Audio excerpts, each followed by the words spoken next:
The Seahawks have added more weapons to their pass rush through the draft, but could they bring back an old friend to further reinforce their harassment of quarterbacks? Rob Rang and I'll be breaking it all down on a new episode of Locked On Seahawks.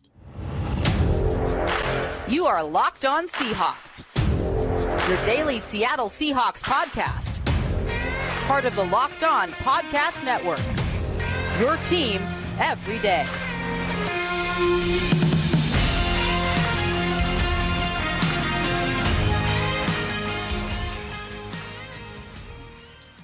Greetings, 12. This is Corbin Smith, host of the Locked On Seahawks podcast. Glad to be joined, as always, by my co-host in crime, Rob Rang. And a special thanks to all the 12s out there, especially today with your patience. We apologize for the show starting a little later than scheduled. I'm actually seeing family in Indiana, and here in Northern Indiana, in terms of internet connections, some people are still with the Stone Age, so I had to do a little bit of relocating, but was able to find a good place to record, and so now we are in good shape. I also apologize if I sound nasally. In Indiana, my allergies bother me as well, so it's a double whammy. Poor connections, allergies.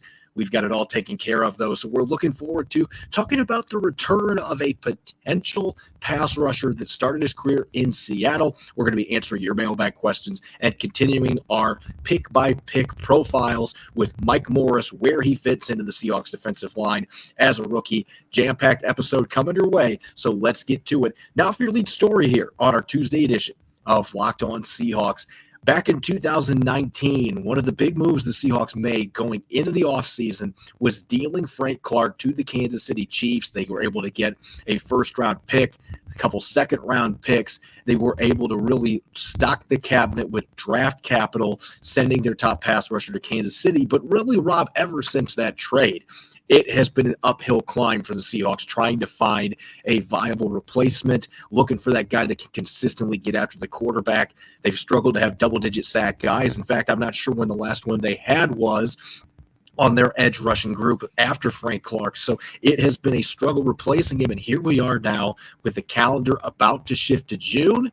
And, oh, by the way, Frank Clark is still a free agent, which has created some speculation at this point that maybe Frank Clark could find his way back to Seattle. And I do think it's an interesting discussion point because he's still a fairly young player that's had good productivity the last couple of years. He's won a couple Super Bowls in Kansas City.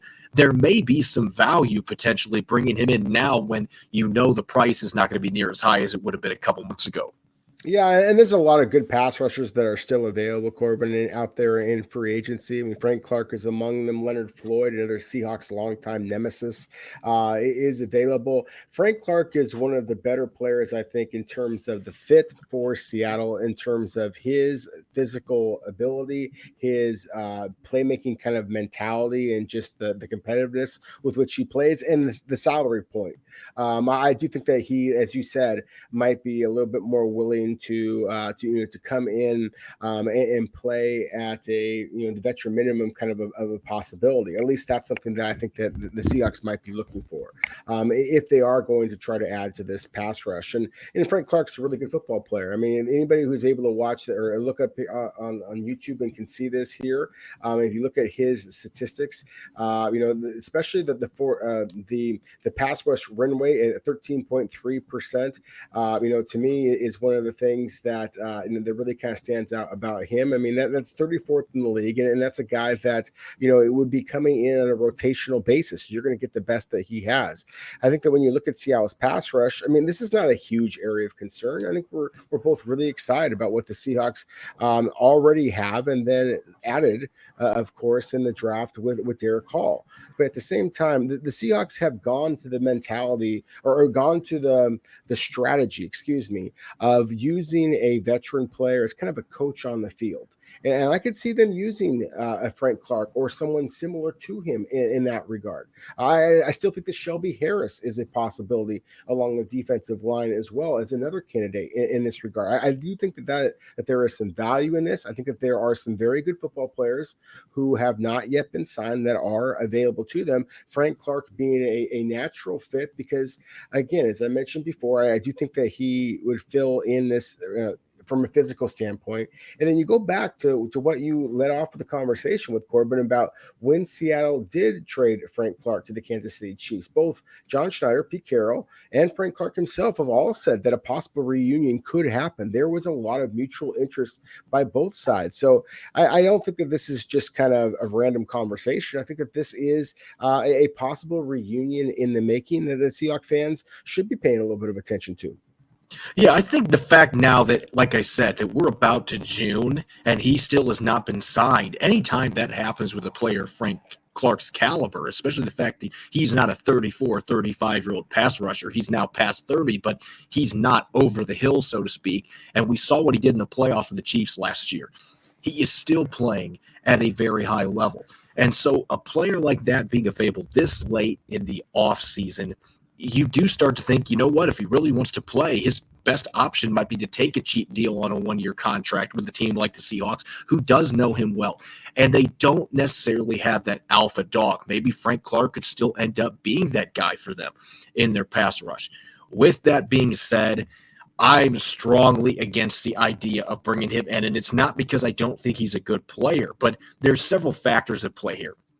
The first thing foremost, and again, those listening, I apologize if I do not sound normal. I'm in Indiana, dandelions, and all kinds of stuff all over the place, and I'm pretty nasally here, so my apologies, but I feel fine. So anyway, reasons why I'm not necessarily on board with the idea of Frank Clark. First and foremost, where are you going to get the money? Because right now the Seahawks don't have much cap flexibility. They did already restructure Tyler Lockett. If you're going to do that with somebody like Quandre Diggs or Jamal Adams, you could open up space to go out and get one of these guys. But I can't see Frank Clark walking through the door on a league minimum deal. That is not going to happen with a player of his caliber, even this stage of the offseason. So money's the first issue. And second, you've invested so much high draft capital in pass rushers. Darrell Taylor was a second rounder. Boye Mafe was a second rounder.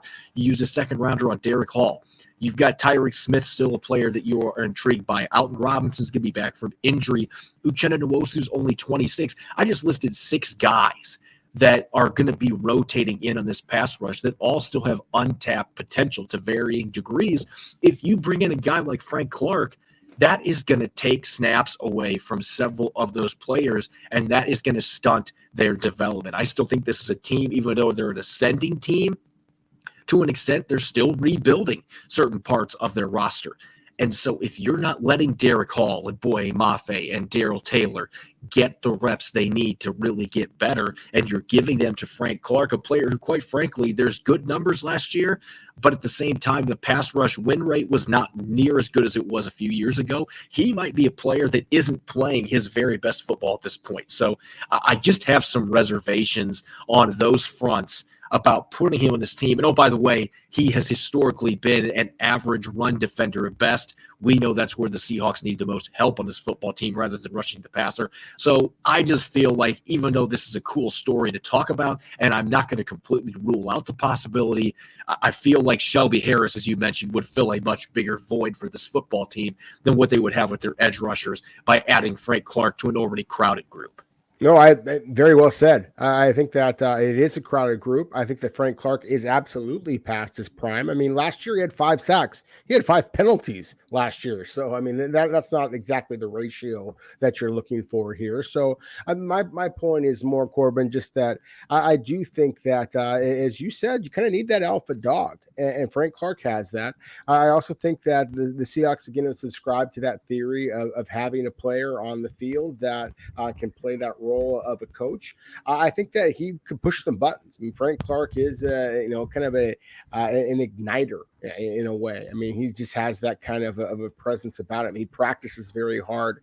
We've seen the Seattle kind of go this route before.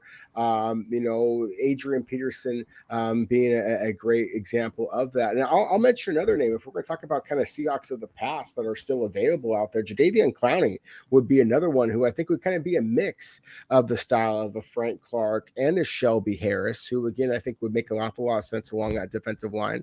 And that's one of the points I'd I'd like to make here is that I don't think that Seattle has an overriding need or concern at this point.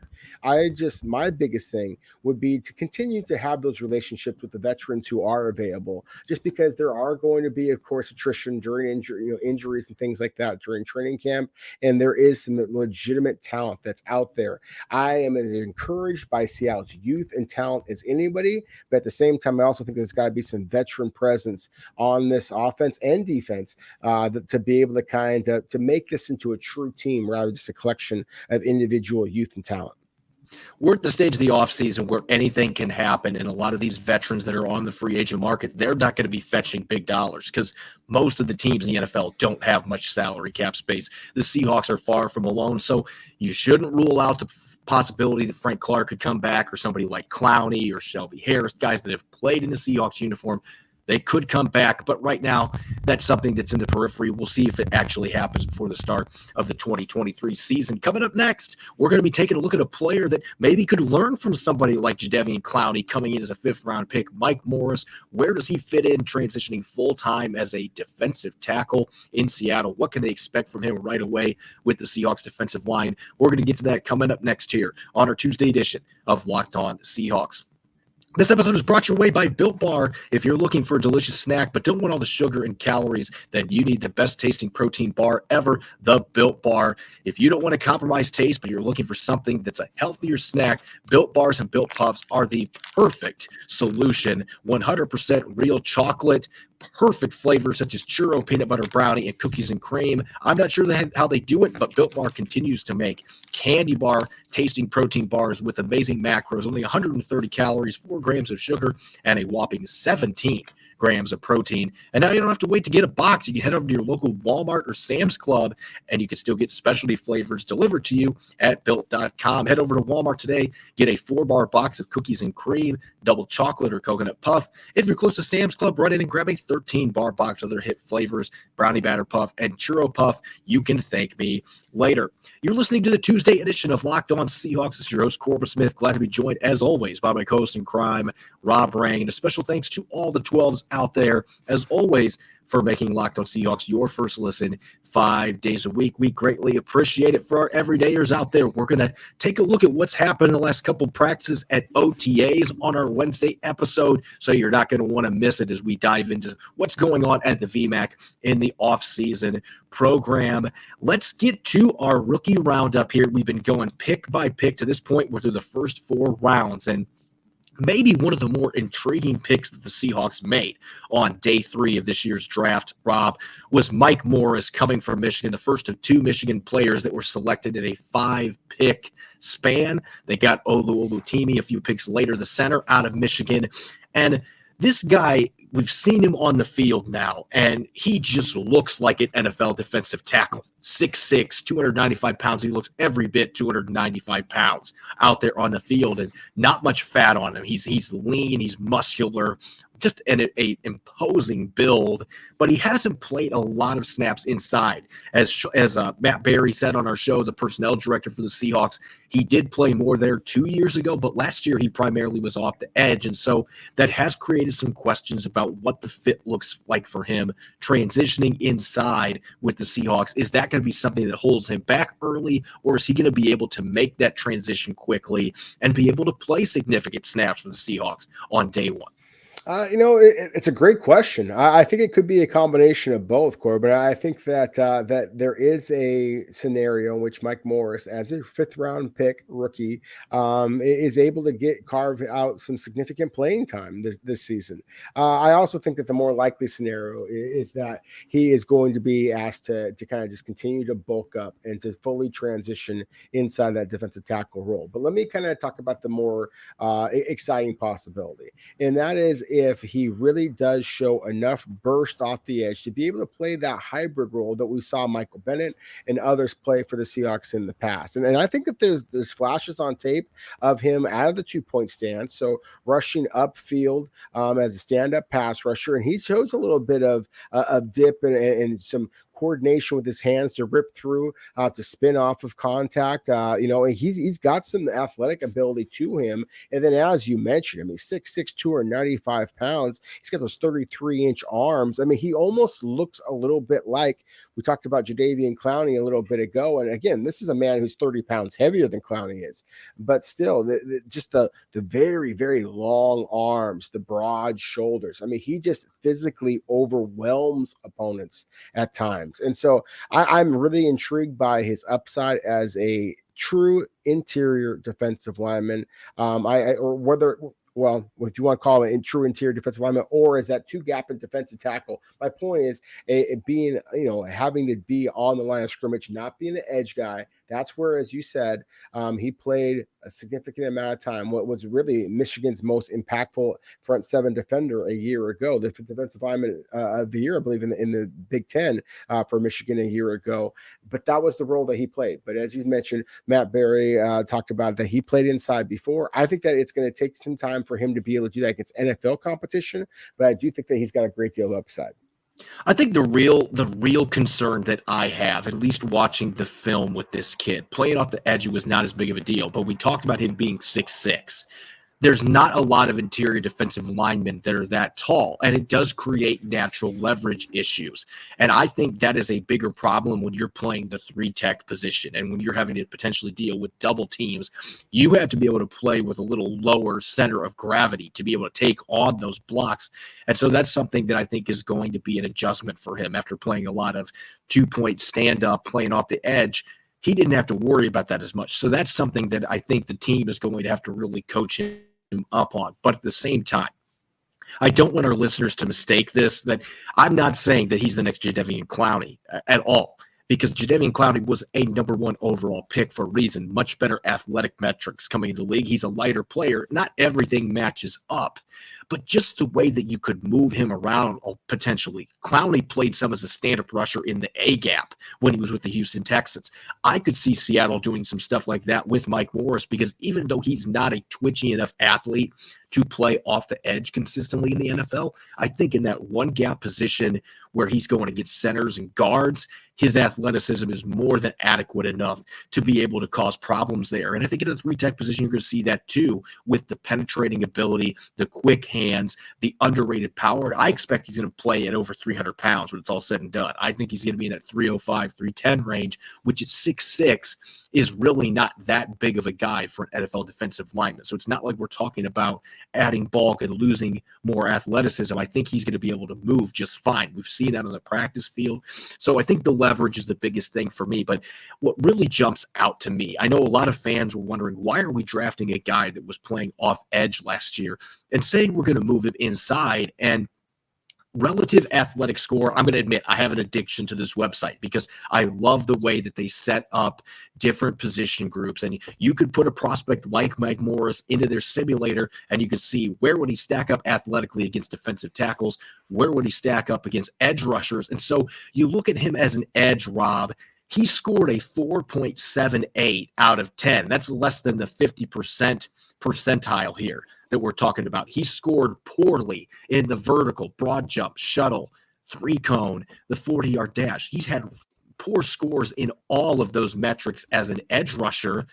But then when you look at him as a defensive tackle, that score jumps up to 8.44, which is an elite score for the position. And he had mostly greens, which means elite grades in the 40-yard dash, the 3-cone, even his shuttle that was considered good at 4.85 seconds.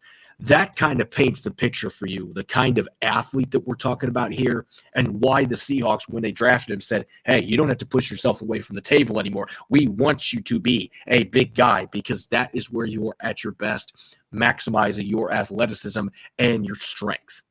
No, exactly. I mean, he's still a pup. I mean, he's just growing into his body at this point, and we kind of talked about this before with, Anthony Bradford, the guard from LSU who had grown up in Michigan. I mean, it's the exact opposite case here. Obviously, with Mike Morris, he played his college ball at Michigan, but he grew up in the state of Florida. His dad was an offensive lineman for the Florida State Seminoles. And, again, it kind of speaks to the mental toughness, the willingness to kind of go off of his own path, make his own story. That I think that also appealed to the Seahawks about Mike Morris and who he is, just as a person. So yeah, again, I think it's a physical ability that they are intrigued by. I think it's just the mentality that they are intrigued by. You mentioned that we're not so sure we want to use that comparison to Jadeveon Clowney. I certainly don't, but I do think that the positional versatility, the ability to create some interesting one-on-one kind of matchups, I think Mike Morris in the 5th round offers that. And so I'm just really intrigued by what the different type of matchups and scenarios in which Seattle likes to use Mike Morris. And if he's going to play with that kind of physicality and nastiness that he's going to need to, if he's going to play primarily inside. As you mentioned, your concern was leverage. I don't want to say it's toughness, it's grit. I think that's kind of simplifies it too much. I just think that the closer contact requires a different type of a mindset. And so I'm curious to see if Mike Morris is going to be able to truly acclimate to the inside as much as I think the Seahawks are going to ask him to do so. And that's why I think that we should expect Mike Morris from the outset, at least early in his rookie season, is going to mostly be playing in passing situations, because that is going to allow him to be able to take advantage of what he did at Michigan playing inside. I just don't know that he right away is going to be ready to play a bunch of those 1st and 2nd downs where teams are going to be running the football down his throat. Now, I think in time, as he gets bigger and he gets stronger, acclimates to that position, that he will be able to do that, because I do see the physicality on film playing off edge. I just don't know what we're going to see physicality-wise. As you said, it's a different ball game when you are playing in the heart of the trenches than it is when you're playing off edge, off tackle. And so that is going to be something to watch as we get into his rookie season. But I do think this is a guy that offers a lot of intrigue for a 5th-round pick. And I think there's a chance he could develop into a really solid rotational piece for the Seahawks, potentially as a rookie, at least in pass rushing situations. All right, 12s, it's time for our weekly mailbag segment. We didn't get to one last week. We took the holiday off as well, so a great opportunity to tackle your questions here. So let's get to it. Our first question, and this one is for Rob, coming from David Pugh. Do you think the Seahawks are one of the top 10 most improved teams from last year in the NFL? I know we've talked about a lot of their individual moves, Rob, but you've had a chance as a draft analyst to look at what every team in the league has done. You've looked at free agency leading up to the draft for those draft decisions. Do the Seahawks have one of the 10 most improved teams in the NFL, in your opinion, and why? No, I think that they absolutely do. I think that, just bringing back Geno Smith, I think that created that baseline, right? And then we know that the biggest area of concern is Seahawks fans and Seahawks followers know that the line of scrimmage was a huge area of concern. You brought in a starter at center in terms of free agency. You brought in the most accomplished center in the college draft. You got the best wide receiver in the draft, in the opinion of a lot of people, the best corner in the draft, in the opinion of a lot of people. And then in the defensive line, being able to bring back Draymond Jones, to me, that was the big move that made everything massive. The Bobby Wagner move, I think, is the one that gets all the play. And I understand. I think that it's huge, but I think that the really bringing in Draymond Jones and just the flexibility that allows you along the defensive line, I think was huge, because that allows, again, the junkyard dog kind of a guy that is a Jaron Reed to be able to kind of play the role that he should be playing as a little bit more of a compliment. So 100%, I believe that the Seahawks are among the 10 teams that improve the most. I think from a let me preface that though. I think that they're among the 10 teams in the NFL that improve the most in terms of talent, in terms of team speed, those types of things. Whether that translates to more victories, whether that translates to a Super Bowl run, that's a whole different conversation. But I feel very strongly that Seattle is absolutely among the most improved teams in all the league based on their free agent additions and the draft. Our second question here, coming from Chase Rydell. Who do you think is the most indispensable player on this team? Which guy would be the most difficult to replace if he went down? So I will just say this, Rob, and I'm sure you will nod your head. Typically, you're going to say the quarterback in this instance. And I think Geno Smith would be near the top of the list for the Seattle Seahawks if we're talking about this. But I actually saw Mike Salk from Seattle Sports talking about this question, and he threw out Draymond Jones as the most indispensable or irreplaceable player on Seattle's roster. And I would tend to subscribe to that, because what do you do if he goes down with the losses you already had at that position and how much money you invested in him? That being said, I'm not going to put him at number one. He is going to be number 2 on my list. I'm going to go, this is going to shock people in terms of going into this season, but I'm going to say it's Charles Cross at left tackle, because Stone Forsythe, maybe he can come in and give you some spot starts there, but we've seen what happens to the Seahawks throughout the Russell Wilson era when they were playing musical chairs at left tackle. It can completely self-destruct your offense. And so I would actually put Charles Cross first on there. Protecting the blind side is crucial, especially with a quarterback like Geno Smith. He can run the ball, but he likes to throw from the pocket. If you have a really bad situation at left tackle, that can completely erode everything you're trying to do on offense, from the run game, from pass protection. So I would go Charles Cross and then Draymond Jones second, just because the hits that they've had depth-wise and experience-wise at that position. But I just think left tackle, it's one of the most important positions. And no offense to Stone Forsythe or Jay Curhan or anybody else that would step in at that left tackle position, but there would be a big downgrade there if there was an injury, and that is a position you can't afford for that to happen. Our third question here, coming from Cody Smith: why did the Seahawks sign Julian Love instead of using that money for interior offensive line or defensive line?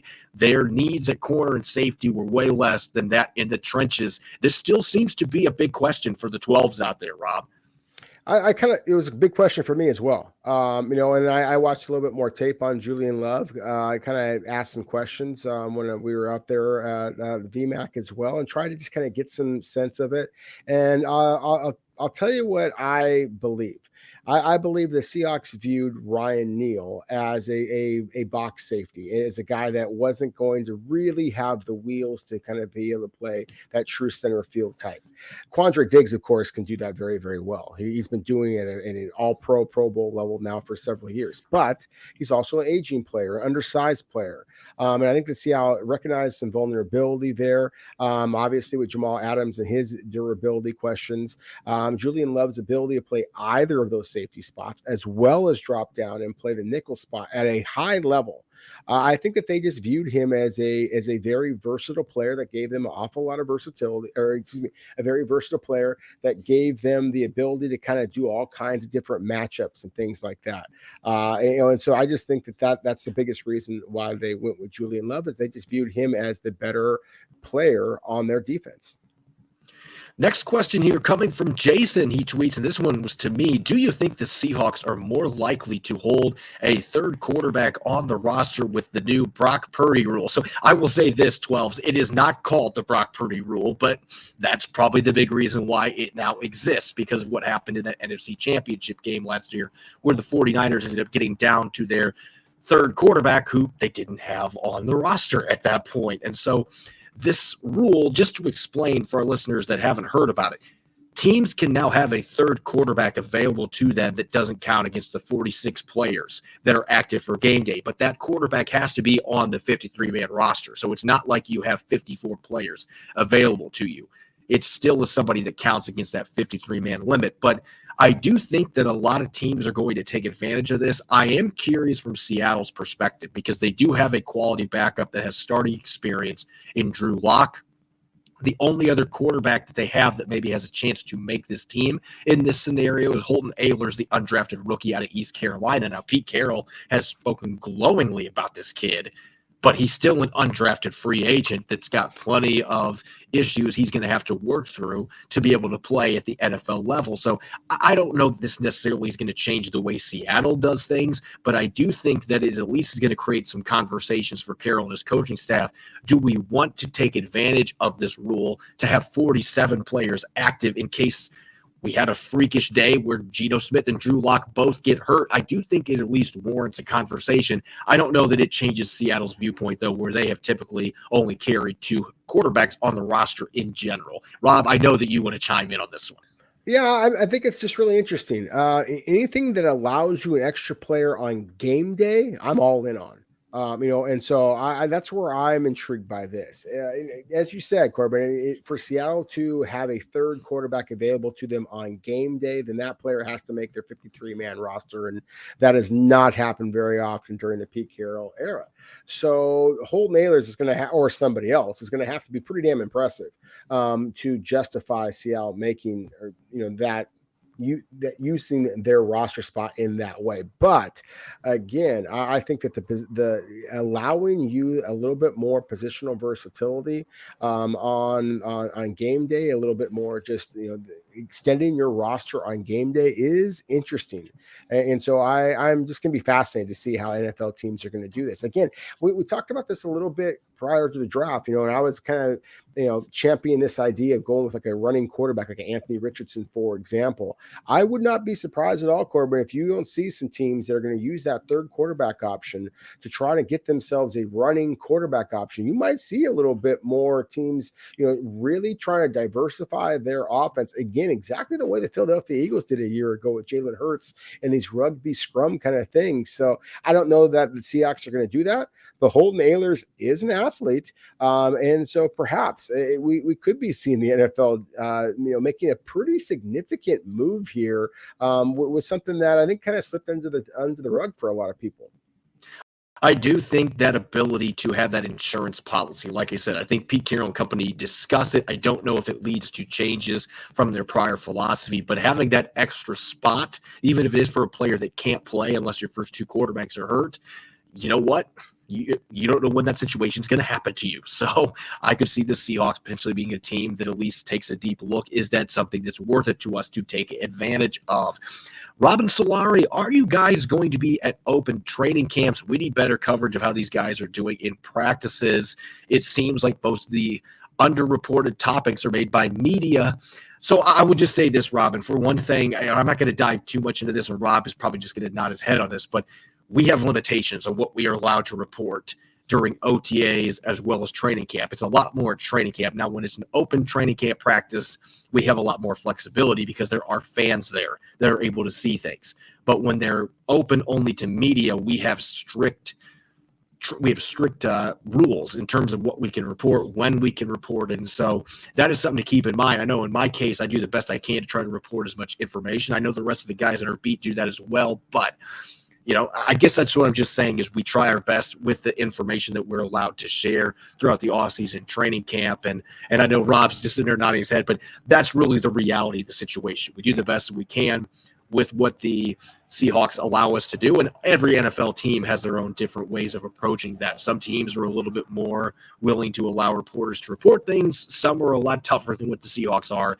Every team is given a little bit of flexibility in terms of how much they're allowed to let reporters and other media members unleash to the public for consumption. That's just the way that the NFL operates. And the last question here for Rob, Jeremy says, who do you think has the most riding on this offseason program for the Seattle Seahawks?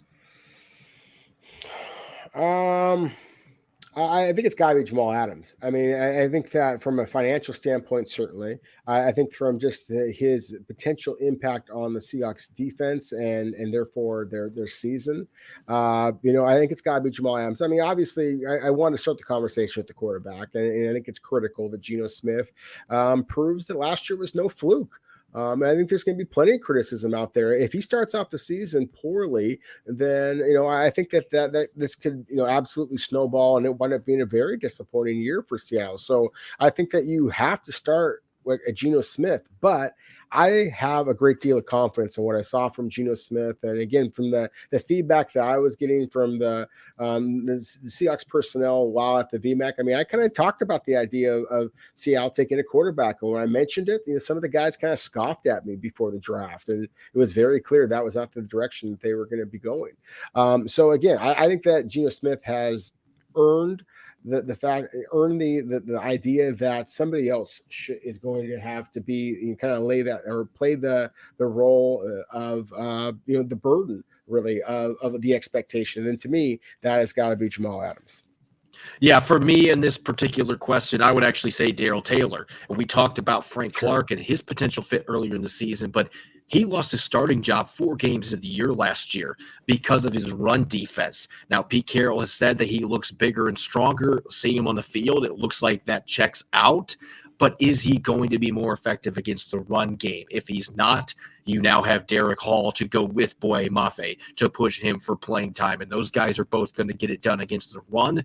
You expect they're going to improve as pass rushers, especially Boye Mafe going into year 2. They have turned up the heat on him. He's a restricted free agent next year because he missed his rookie season.